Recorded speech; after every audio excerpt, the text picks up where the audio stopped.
Pemerintah Republik Indonesia Nomor 24 Tahun 2014 tentang Pelaksanaan Undang-Undang Nomor 43 Tahun 2007 tentang Perpustakaan. Nah, yang pertama itu kita bahas tentang laboratorium sekolah. Laboratorium merupakan ruang tertutup maupun ruang terbuka yang dibuat untuk memenuhi kebutuhan nantinya akan memenuhi fungsi-fungsi pendidikan, penelitian serta pengabdian ke masyarakat.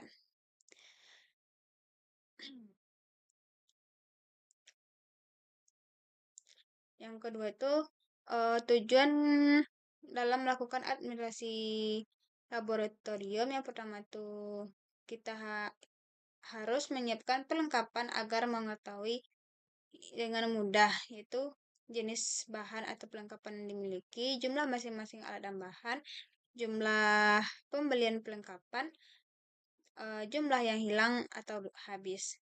Kegiatan administrasi memerlukan beberapa buku yang menjadi keperluan dalam pencatatan, yaitu buku stok, daftar pembelian dan penerimaan, catatan barang-barang yang hilang, pecah, rusak maupun habis, dan buku harian. Selanjutnya itu ada kafetaria sekolah, merupakan salah satu alternatif untuk memecahkan permasalahan-permasalahan yang diduga dapat menghambat kelancaran penyelenggaraan kegiatan pendidikan di sekolah, terutama dalam mencapai tujuan yang telah ditetapkan. Nah, tujuan dan fungsi kafetaria sekolah yang pertama itu untuk memberikan kesempatan kepada murid untuk belajar memilih makanan yang baik atau sehat. Yang kedua, memberikan bantuan dalam mengajarkan ilmu gizi secara nyata. Yang ketiga, menganjurkan kebersihan dan kesehatan. Keempat, menekankan kesopanan dalam masyarakat, dalam bekerja dan kehidupan bersama. Kelima, menekankan penggunaan tata krama yang benar dan sesuai dengan yang berlaku di masyarakat. Keenam, memberikan gambaran tentang manajemen yang praktis dan baik. Ketujuh, menunjukkan adanya koordinasi antara bidang pertanian dengan bidang industri. Yang kedelapan, menghindari terbelinya makanan yang tidak dapat dipertanggungjawabkan kebersihannya dan kesehatannya.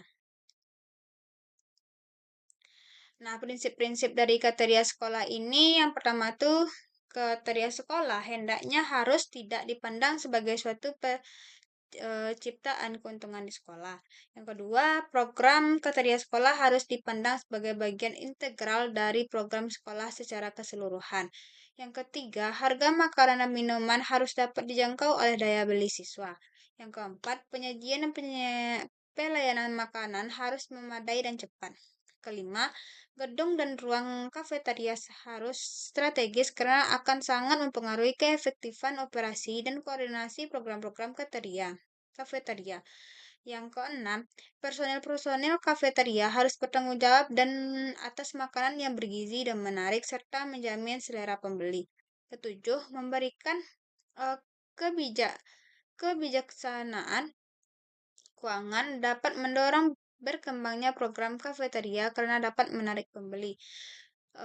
Kedelapan itu program kafetaria harus menyimbangkan antara kapasitas makanan dan harga, begitu juga dengan gizi. Selanjutnya itu kita bahas tentang usaha kesehatan sekolah, itu UKS. Sekolah didirikan untuk memberikan pengajaran belajar yang dapat mengembangkan pengetahuan, kecakapan, kebiasaan-kebiasaan sikap, serta kepribadian dalam karakter siswa sebagai yang diharapkan dari seorang warga negara yang baik. Nah, ada perencanaan programan di kesehatan di sekolah. Pada dasarnya ada 3 tanggung jawab, yaitu pelayanan di sekolah, pendidikan kesehatan, dan lingkungan kehidupan sekolah yang sehat.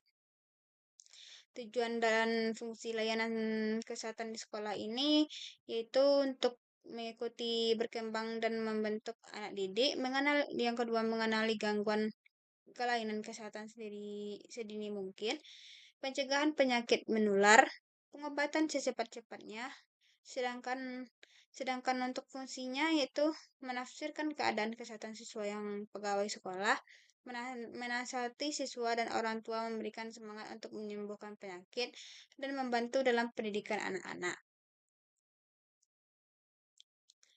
Lingkungan kehidupan sekolah yang sehat atau healthful school living itu aspek fisik dipengaruhi oleh beberapa aspek, yaitu aspek fisik dan aspek mental.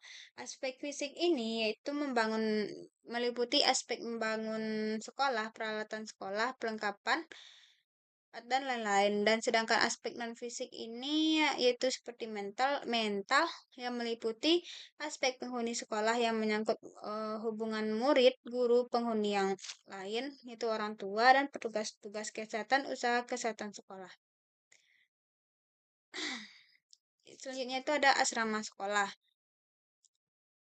Asrama sekolah ini dapat diartikan itu sebagai suatu tempat di mana para siswa bertempat tinggal dalam jangka waktu yang relatif tetap bersama dengan guru sebagai pengasuhnya yang memberikan bantuan kepada para siswa dalam proses pengembangan pribadinya melalui proses penghayatan dan pengembangan nilai budaya.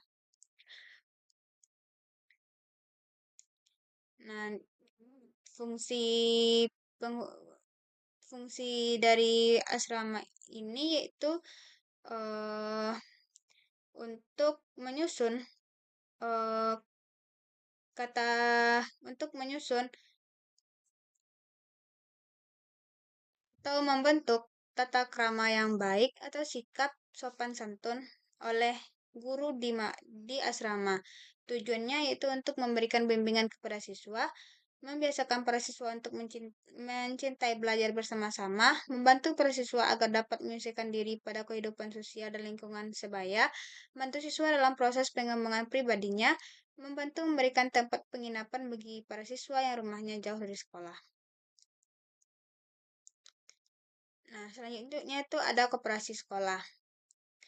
Koperasi sekolah ini berasal dari bahasa Inggris itu cooperation, sedangkan cooperation berasal dari kata coy yang berarti bersama dan operation yang berarti usaha. Jadi, koperasi adalah badan usaha yang beranggota seseorang atau badan hukum koperasi dengan melandaskan berdasarkan prinsip koperasi sekaligus sebagai gerakan ekonomi rakyat yang berdasarkan atas azas kekeluargaan. Masalah dan kebutuhan koperasi sekolah, yaitu yang pertama itu ada masalah koperasi sekolah layanan untuk layanan yang dibentuk oleh sekolah dan sebagai alat untuk berlatih siswa untuk menjalankan perekonomian sebelum terjun ke masyarakat.